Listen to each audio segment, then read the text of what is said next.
home gave me an opportunity to make a group of records that just were reflective about a young African-American man who's grown up in the South, who grew up empowered. I don't really have a story of disempowerment or story of how I had to overcome specific injustice that dealt with race as much as I had to overcome class, I had to overcome doubt, I had to overcome my own fears, I overcome myself, and I wanted people to be able to see that. So for me, I wanted to introduce you to Michael, because whether you like Killer Mike or not, or whether you like Michael or not, I wanted to make sure you had the opportunity to know fully who I was, and understand me in a context that's not filtered through a political race, that's not filtered through whether he agrees with me on guns or not, that's not filtered through me in proxy to someone else on a song, because usually I tear your favorite rapper's asses up on records. You can go listen to on-air records, I've been going. Poppin' Tags, I went. Whole World, I went. Black Thought and Pusha T, I motherfucking went.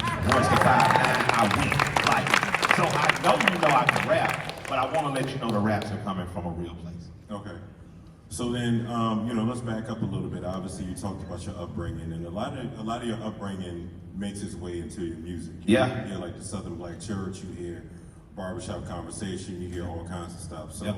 I guess I'm just curious from a creative standpoint, how challenging is it to funnel all of that into a 45-minute thing, a 45-minute project or what have you? It's a challenge. I mean, man, most people have a life that is well over 50 minutes of music. But what I have to understand is that we made, I can make 39 records, and the challenge isn't telling the truth on all 39 records. The challenge is whittling it down to 15 that people can consume. We live in a very fast world now. So say hypothetically, if I was making a record, I'd try to get about 50 to 55 minutes. I'd want a long car drive as a record. I would like for it to give you an audio experience that feels like you're watching it almost, because I hate being in fucking traffic, and Atlanta's traffic is shitty now. So usually I'm in traffic about an hour. So if I'm designing a power hour, it'd be 14 to 15, 16 records, and it'd be something that felt more like an audio movie or more like an audio book, or something that feels like you can stop it, jump out, go to your Walmart or your BJ's, jump back in, and continue with it. So for me, I want to give you first is a song of the month or a record of the day, and a driving experience or a listening experience that feels like you're watching something for just under an hour. Mm-hmm. So then, okay, we also, keeping with the upbringing, clearly you have different opinions on a lot of different things, Yeah. So I wonder then, how does all of that make its way into what you're doing now, You just put it in as every opinion ain't meant to be voiced on a record. As an artist, man, I like smoking weed going to the Blue Flame. I know it's a famous quote from but give me my wife, some weed, and a bunch of naked girls, and a bunch of ones, we're gonna have a great time. But out of that, we're gonna probably go to church the next morning. And then we're gonna, right, yeah, that's what we're gonna, you think Jesus hung out in the flame? Well, Mary Magdalene was wild girl. I try to live a whole life and experience everything I can, because it's going to find its way into music somehow. What I've spent the last 2 years trying to do is figure out how to make it palatable in a way that you get it, that it meets you where you are. You don't have to come where I am. When I first record, when we made Monster, and when you heard the hook, "Mama, I don't want to sell drag no more," like, I was fresh out of selling crack. I really did not want to sell drugs anymore. I remember when I got my record company advance, I went and bought 14 pounds of weed. No bullshit. I got that shit off, and I survived the whole following year because I was determined not to die a drug dealer.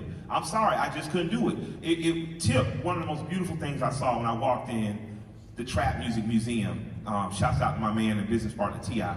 I walked in and I saw 2003, Killer Mike releases Monster, the first attempt at a conscious trap album. And it was, because everybody sold drugs in our neighborhood. The old people, the young people, the people who did drugs, sold drugs. If you had any intelligence, you was like, fuck it, I'm gonna do this. And I knew I wasn't supposed to be, and I've always harbored a guilt for that. And music has always given me an opportunity to express that. So for me, music and putting conscious music to street shit has always been a therapeutic way and a way to validate that the young men and women that are out there, you don't have to be limited to the options you're limited to. Right. That you can push past those options. And that was my goal, and I feel like I've accomplished it. I spent the last 20 years of my life sharpening my knife, getting better as a rapper, better as an MC, and I'm understanding that my journey was my journey, but God had a plan.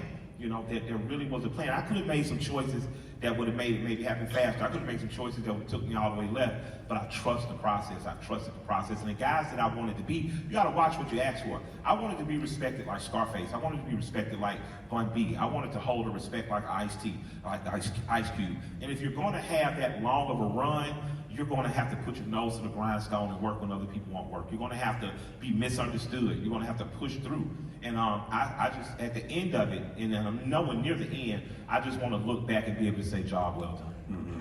So then, you know, to that end, right, since we're talking about 20 years of Monster, how has your music evolved? Two-part question. How has your music evolved from Monster to now, to what you're working on now? Yeah. And how have you evolved? Monster, I didn't know what the fuck I was doing. And so it's an imperfect classic to me. Like, it had all the right intentions, but I met Cool and Dre right at the end of making Monster.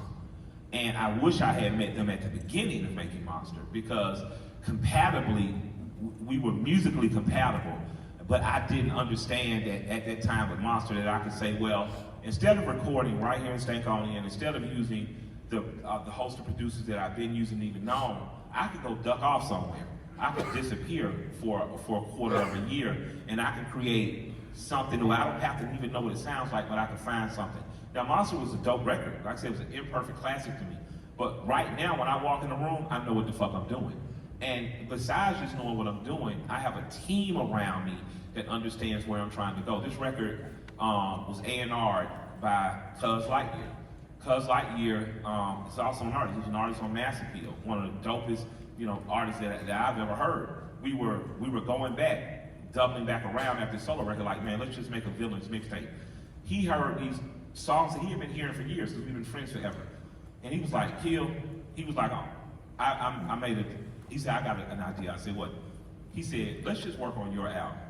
And I'm like, what the fuck you talking about? You want the hottest young man? He said, nah, I'm an A&R. I don't even want to be on it. I'm going to A&R this album. I'm about to go on a beat hunt. I'm going to find what we're looking for. Because I think what we got in these first 4 or 5, I think that this can be something. And man, we look up 4 months later, we're like, oh shit, this is a dope ass mixtape. We look up a year later, we're like, oh shit, this is a dope ass record. We fly out to LA to let No ID hear it, and he says, man, this is a dope ass mixtape. And we was like, we thought it was a record. He's like, nah, it's mixtape good. But that's Dion. That's fucking No ID. But he said, I'm about to show you guys how to work pro. And he called in some of the greatest musicians and voices and writers in terms of helping us learn in the process, like Harold, helping us learn the process of writing.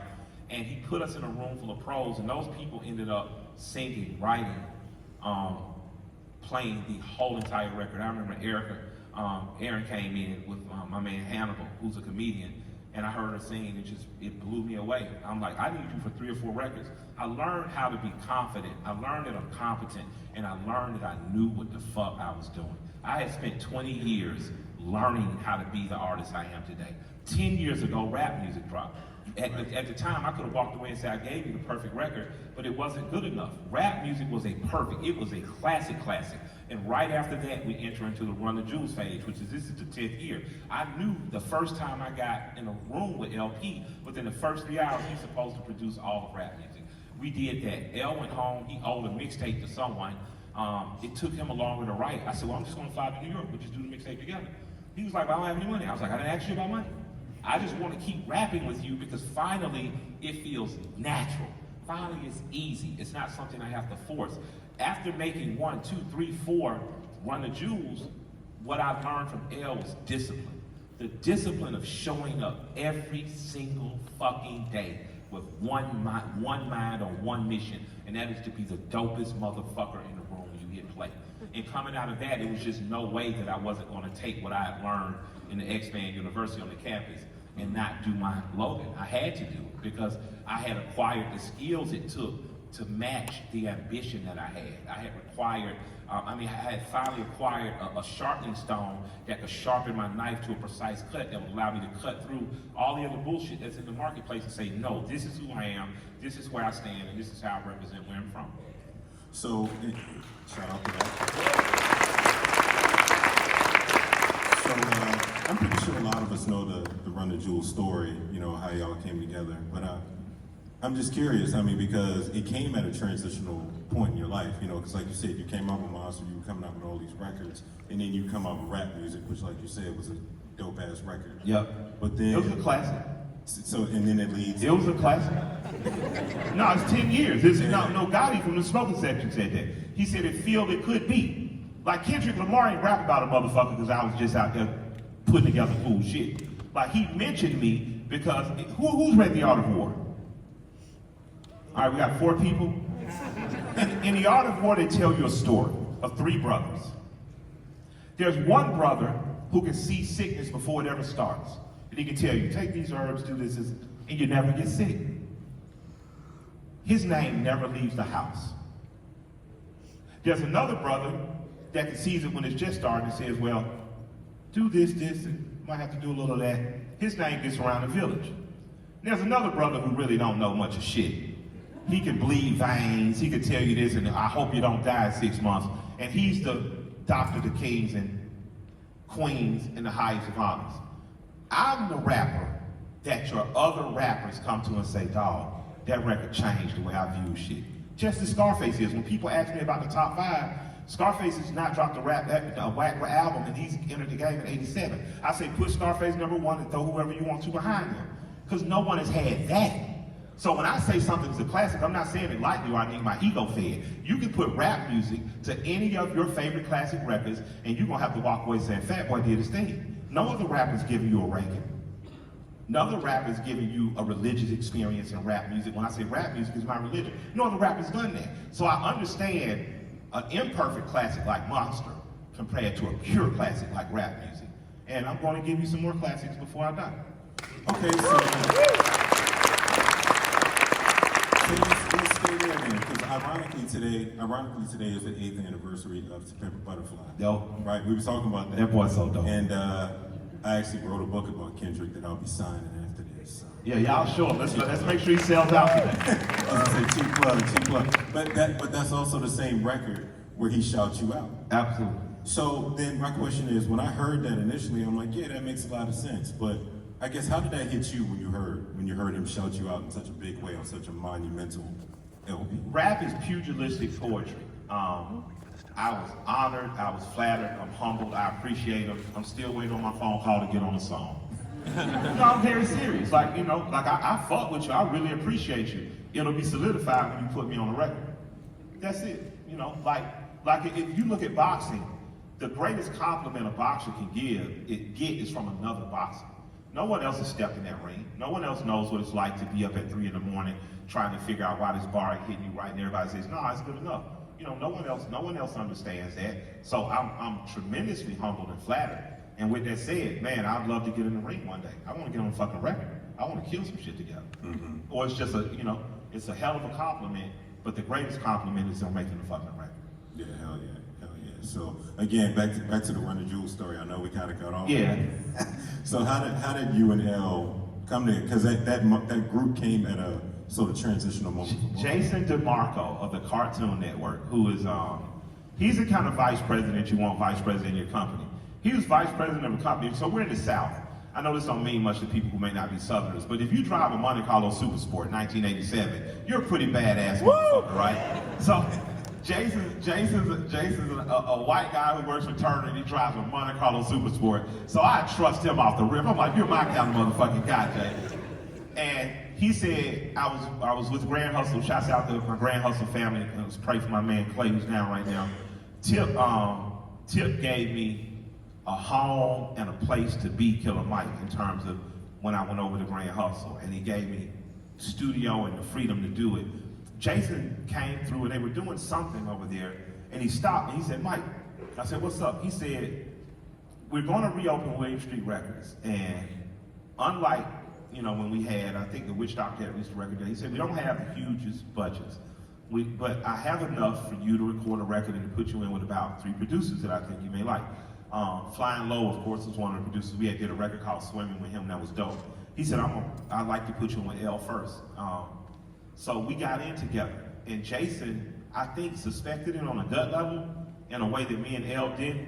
But time L hit the first beat, I was like, oh shit, this is what Ice Cube felt like when Bomb Squad played beats. Within the 3rd hour, I called Jason, like, you gotta convince him to make the whole fucking record. Like, I'm supposed to be rapping on LP beats. Yeah. I was born to rap on LP beats. The same way Ice Cube was born to rap on Bomb Squad beats and on Lynch Mob beats. So I knew that I had finally found a sound that was mine. You know what I mean? And when it came time to do, we went out on the road, you know, we toured together and that was dope.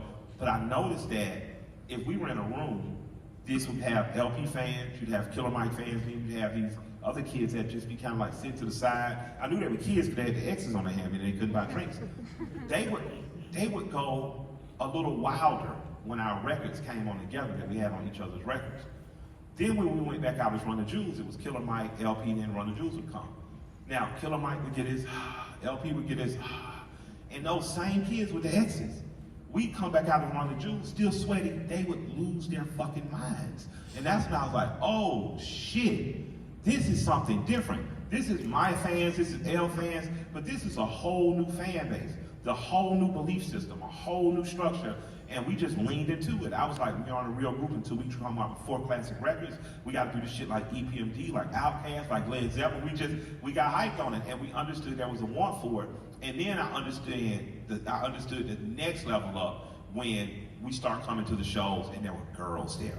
And what I mean is, you don't see a lot of women at underground hip hop shows, and the ones that are tough as motherfucking nails go-getters.